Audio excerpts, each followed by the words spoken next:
Right, welcome back to the Identity Human podcast, where we talk all things human Human potential. and mindset, performance, identity, everything that goes with it, self-awareness, comfort, we've said performance. What else?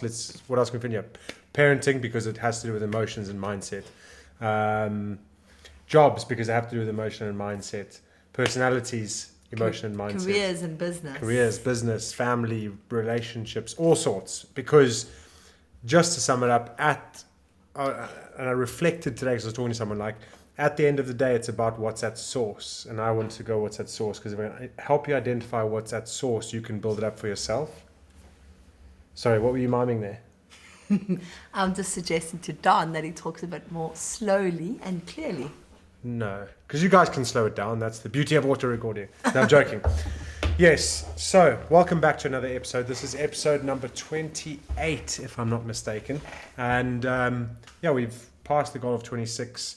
Ray's recently joined us as co-host, and we sat down tonight, well prepped on our mind map, because I'm a picture thinker and Ray is a spreadsheet thinker. So we found something that kind of works for both of us, but I do admit that it works for me. More for Don. But the thing is, I've told her, I said, you can link it in, make your own spreadsheet, and we can link it in and you can have both up. But this is just the way we're going. So that's us learning to be aligned. But so what Don's trying to say is that there is a rough plan, and we've got some topics mapped out for the podcast that we are very excited to be sharing with you. And tonight we are going to be talking about comfort zones. Oh, that was synced. We didn't mean that. There wasn't a plan for that. Comfort zones. So what do we mean by comfort zones? Well, I'm going to actually ask you first. What do you think of when you see comfort zone? When I see comfort zone, it makes me think of the fact that in the sort of time of the world that we live in, we all live very comfortable lives. There's not much in our lives that bring discomfort. And funny enough, mental health is at its worst. So I almost think, there's just no real challenges that we face. Like, think about it. You wake up in your warm bed, in your warm house. You put on your comfy clothes. If anything in your clothes have a hole or an itch, you throw them away because, you can get more. You drive, food is available in your fridge, water on tap. That's not saying you don't face challenges in terms of relationships and conflict and stuff, but I'm just saying your environment is just so comfortable. There's nothing that challenges you physically. And so that's what I feel like we all live in, this comfort zone. And so for me, when Don said, let's talk about comfort zone, the first thing that popped in my mind was this idea of how can we push ourselves out of our comfort zone, because outside of the comfort zone is where I feel, and I know Don is the same, where we experience the greatest growth. And interestingly, we're busy in the middle of a 10-day challenge. And one of our participants on the challenge, what do you call them? Like someone who's participating in the challenge has given us some feedback. And dun, dun, dun. I feel it also fits in with this idea of comfort zone. He said that basically where he feels like he faces challenges and pushes himself outside the comfort zone in business all the time. He's a successful business person, and he has a lot of successful history, and he has a successful business now, and he pushes himself really hard. But when he says he's at home and in his personal life, he doesn't push himself. So by doing our 10-day challenge, he feels like he's really starting to push himself in a more personal capacity, and he's just loving it. And so that's that idea of stretching your comfort zone. So that was what came to mind when you said comfort zone. Yeah, I think pretty spot on. I think what's interesting for me always when you see like people talking about comfort zone and models and growth and all that kind of stuff, is they say you grow outside of the comfort zone. It's like, what does that mean? Because how do we identify it? How do we make sure that it's growth? And again, back to this familiar concept of stress, because going out of your comfort zone can also be quite stressful. And if you don't like stress, that's going to help you shrink, right? So it's about being able to identify and empower, I think, as an important aspect of comfort zone, because actually modern day life gives us no ability to really truly stay in our comfort zone unless we become a recluse. You don't. If you got, okay, put it this way, do you, because Ray pulled a face at me there, do you enjoy every single day of waking up and going and taking on the day? Yeah, so I suppose it's kind of opposite to what I was saying. I think there's a lot of challenges that we face in today's society, but we have so many physical comforts. Yeah, by the way, I really I- enjoyed your definition Yeah, of comfort so zone. it's in terms of interesting because I was saying environmental factors. I'm not saying that we don't face challenges. There's so many challenges we face in this generation, in this age, but our physical comforts are just so, like, there's no physical discomforts. Our physical comfort zone is so comfortable. And then we face these mental challenges, and I almost feel like by not facing physical discomfort, we struggle with the mental discomfort. I don't know if that links. I don't know. It's like, I don't know how does it overlap. I was going to link into what you were saying, and it wasn't that what you were saying was different to what I was saying. It's the same thing. Is environmental factors are physical, right? So you were talking purely on the physical side of things. Yes. Yeah, and it's fine. But what Yeah. I want to connect the dots, and why it's important to have Ray as like a co-host, Jazz, that it really allows us to understand things from a different point of view, is I always will say anything that's physical inherently is guided by mental. So by you mentioning physical discomforts, 100%, what are you challenging? You're not challenging your body, you're challenging Your mind. your mind. And so eventually, I mean, when I come in with my definition, Yeah. I'm coming straight from the mind point of view. So it's all linked. Now, comfort zone is 100% you can talk about physical. Comfort zone, 100% you can talk about mental. And Identity Human, the whole point is like, let's erase sex as in gender. Let's erase any preconceived ideas of what we've got of the outside world, how we see things, and actually just deal with what's inside. So I'm going to bring in that 3 circles model that I've spoken about before. You would have seen it. It's quite popular. If you haven't, just really take this in. The power that it can be is that 3 circles within each other. They get bigger, smaller, smallest. So the outside circle is things you can't control. Do you want to take a step back, and explain what you mean by that model? What, the 3 circles model? Yeah. I will. So I'm Okay. explaining it so you can picture it. 3 circles, things you can't control, things you can influence, and things you can control being the center circle. Okay. So we would then work, like, this is how I would come into, like, how are we going to link this to comfort zone is actually we've got to really look at the things that we can control and then push ourselves with the things that we can control. So when the things we can't control come towards us, we then lean into that a little bit better because we've empowered our mind. Okay. Okay, are you with me? Yeah. Okay, so when you work through it, it's like often you'll find yourself worried about things you can't control. The good examples are news, war, things that are going on. You watch the news, you're like, oh, have you seen this is happening? So I always use my mum as an example. And then so I'll use this and I say, okay, well, let's move that into the second circle, which is things you can influence. So I'll say to her, like, can you influence the war? No. Are you going to influence the war? No. So why are you worrying about the war? Yeah, okay, I suppose you're right. And in principle, that's where we go to what can you control? Okay, I can't control the war, I'm going to stop worrying about it. So I'm only going to focus on the things I can control. Now, when we've got to the things that we can control, we look at how do we stretch ourselves in our comfort zone in a way that empowers us so that we do have a wider comfort zone to go out into the world with less things stress us. So it's almost like I'm looking at a visual Don has on the screen here. You've mentioned your 3 circles. So the outer circle being those things you have no control. The middle circle being those things that you can influence but can't fully control. And then the inner circle with everything you can control. And now this other visual that Don's got is another 3 circles. And I almost feel that those 3 circles fit within that inner circle. Mm-hmm. So within that inner, so what I've described so far is you've got things you can't have no influence on, like just no power over. Control. You have those one circle inwards, those things you influence, and then in the middle you have things that are within your control. Now within the things that are within your control, you have, I suppose you could say there's 3 circles within that. That it is. No, so no, within I that agree. circle I'm you can hoping people control. are staying with us because it's quite an important Yeah, thing. so if you're with me so far, this inner circle are the things you can control. Now let's zone in on that inner circle. So this is important. Your mind, okay? Your thoughts. Now within that inner circle, you probably bounce around right in the middle at this tiny little central bit called your comfort zone. What you want to try and do is, and these are all things you can control. Why don't you read within some your of the comfort things zone to identify comfort zone there?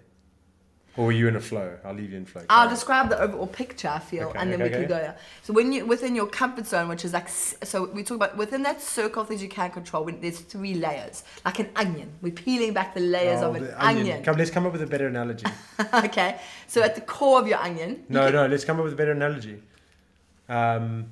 a pass the parcel with the prize in the middle. There we I'm go. joking. Yes, go with that. Because now we bring in kids. There's no crying. It's happy tears if they are crying, okay? Well, I don't know how you would land with the stretch and panic zone. We just said an onion, so now it's just a pass the parcels. Okay, Okay, it's past the parcel with layers here. Okay, but anyway, so center, core is your comfort zone, which sits middle of your circle of control. What you want to try and do is one layer out from your comfort zone is your stretch zone, and beyond that is your panic zone. Now, you don't want to be in the panic zone because you're stressed, frustrated, tired, fearful. You like pushing yourself beyond where you're comfortable. Fed up. But you also don't want to be sitting in the comfort zone because you're not growing. So it's about finding that space where we call the stretch zone, which is between, your comfort and your panic zone, where and examples here, excited, anticipated, you feel challenged, you feel like you're being pushed, but you're not overwhelmed. Yeah, so I think an interesting where we need to really understand is like you're never going to have one set zone that you can go into because it's flexing all the time. Depends on your emotions, depends on the environment. But what is important for you to understand if you listen to this is if you are putting yourself into, we can call that stretch zone, the panic zone, the red zone. So this is like so that analogy of like a car and it goes 1 to 2,000 revs is comfy, it's probably going to stall because it's not going to go anywhere. Yeah. But then you've got 3,000 to 5,000 revs where it's like, it's prime. This is where you're meant to change gear. This is where you need to work. You're like, it's almost like, oh, when am I changing gear? But then you've got the red zone, which is like 5,500 revs plus, where the engine's like, bam, bam, bam, bam, bam, bam, bam, bam, and you're not changing gear because you're so scared, right? So you're not driving yourself well. So this analogy, we forget past the parcel, because I agree. We want to make sure that stretch zone is between 3,500 revs. And now you think about energy output and all that kind of thing. If you have like your life as an engine, as the engine of that car, if you're constantly working in that 5,500 plus revs, you're going to damage that engine. And that's exactly how the principle works, is the longer you spend in panic zone, the smaller your comfort zone gets. Because it's almost that sling back that goes in every time you're in a comfort zone, you just don't want to leave because it's so much more comfortable there. So you can't stay in the red. So when I talk about leadership, you can't just push people always in the red zone. You have to bring in like summer, autumn, winter, spring. Like there has to be cycles. You're constantly having to rev it up, bring it back down, rev it up, bring it back down. And so I'd like to circle back to this, that first analogy of those circles where things that are in your control. I feel like you could be pushed into your panic zone by things that are outside of your control. So it is important that you focus on those things that are within your control.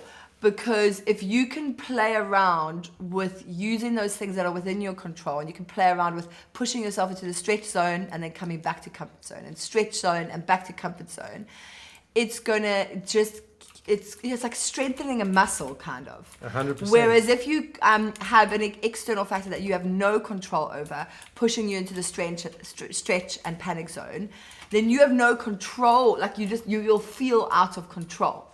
So this is where Don has some amazing tools and methodologies that can help you play around with this. One of them being cold water exposure and ice baths. You can use cold water to practice cold. That's in your control, whether you go into the cold water or the ice bath or whatever it is, and you're using that to play around with pushing yourself into your stretch zone without going to the panic zone. Yeah, and I think it's that same thing as like life is going to come at you whether you want it to or not. So if life's going to come at you, you may as well want it to. So, and Ray, give yourself some credit here. There's often times when something that's not in our control happens, and what do we normally say? Like, thanks for that gift. One of us always remembers this is a gift. How can we learn from it? And honestly, if you take us back maybe a year ago, we would have taken a lot longer to get through the stress or the problem solving thing that comes in, it stays, it just hangs over you, right? So some people want to call it anxiety, some people call it stress, and it hangs, it lingers, because you're like, oh, this is an issue, and you overthink and you overthink. But what we've recently got to, and this is an important distinguishing element to understand, or principle, is like, you're never going to get rid of anxiety, problems, life, lack of motivation, down emotions, so negative emotions. But what you are going to do, what you are going to do is you're going to learn to move them a hell of a lot quicker, and that's where we start to realize what performance is. Performance isn't about having no ups and downs. It's about knowing when to get those ups and downs and how to move through them when they don't come when you want them to. Yeah. Okay, so I thought something fascinating that went through my mind when you were talking there was the idea that we're talking about taking yourself from your comfort zone to your stretch zone, but your panic zone. And you spoke about how external factors might, and you throw you into a panic zone. And one of us has said, well, where's the gift in this? And I feel like what is amazing is when you also look at the whole picture and work on your mindset and your mental models, that you can actually even teach yourself when an external factor comes along and throws you into the panic zone, you can actually take yourself back into the stretch zone without change. If it's something that outside of your control, so you can't change that factor, and it's putting you in the panic zone, here's like a completely different angle. If you work on your mindset, you can change that to become your stretch zone. You can make your stretch zone larger by being able to look at a really scary, overwhelming challenge and taking a completely different view on it. Yeah, and I think it's so good to, like, you lit up there a little bit because now you're connecting dots, and I hope that that transfers. So some of the examples that we have in, say, the challenge is like people are going, this is so empowering. This is like, I had like one person say, woke up at 5 a.m., didn't have a great night with the kids, got into the shower, and now I'm attacking the day. So like just having a cold shower to challenge them to be like, bring it on. Like, I'm coming for you. And they did it. They got so empowered that they're like, they weren't moping around the whole day going, oh, I woke up at 5, oh, I'm tired, oh, my kids didn't sleep. And just think about that. That's within a 10-day challenge. Now, obviously, I understand that there's excitement. It's new. It's refreshing. Like the ego, the chimp is fooling you into thinking like this is your way because it knows it's going to get you in 3 weeks' time. But if you can keep up things like that, in 6 months' time, that's going to repeat, and you're going to have that cold shower or that challenge that whatever you've identified it to be, to go to empower yourself. Once you do that, it changes where your thought pattern is, and it takes what Ray's saying from the panic zone into the stretch zone, because you walk out of that shower going, right, come at me. And even if you walk out that shower going, oh, it feels so terrible, still nothing's changed. The next day that you get in, it's going to change you. And I think that's the point, is like understanding that nothing that comes your way can beat you. Nothing can, unless you allow it to. And it's working on that mindset. Yeah. And it is like, it's when Ray says working on it, it's like consistently working on it, knowing that just because it's not working now doesn't mean you won't be able to build it. So you mentioned about like having to train your building muscle. And now in my mind I was like, oh, that's mental set point. So we've spoken briefly on set points before on the podcast, or I have, and I want to bring that in here. It's like set point is like your fitness in your brain. So I definitely think that you have to up the fitness of your stretch zone to keep it up and keep you willing to do it. Because what I've noticed is like growth mindset is fluid, and so is fixed mindset. People go, yeah, I've got growth mindset. Yeah, I know that. And they'll go identify all the areas that they do, but they'll completely forget the areas that they've fixed. And they'll say, I'm not a fixed mindset person. But actually, once you start to identify it, you realize that like growth mindset in the morning routine is great. But then you get into fixed around lunch and supper time, and you don't realize it because you feel so good in the morning. And actually where we want to get to with growth mindset is constantly like reflecting, oh, I've slipped into fixed, because fixed mindset is another word for our set point. Okay. Right? That's how I would start to link this in. Like if you've got a fixed mindset, that's what you're able to maintain. And that's why people with fixed mindsets don't have a problem. Like they can carry on in a bad space over and over, or they can carry on in a good space. It's still fixed because they're not looking for something new. They're not looking to change it. Does that make sense? Yeah. So like I'll introduce that concept now, but not really take it anywhere, because maybe we can get into it next week. But yeah. So I just want to end off by saying, I suppose, we're in the middle. Today is day 5 of our 10-day challenge. If you're busy doing it, congratulations for making it halfway.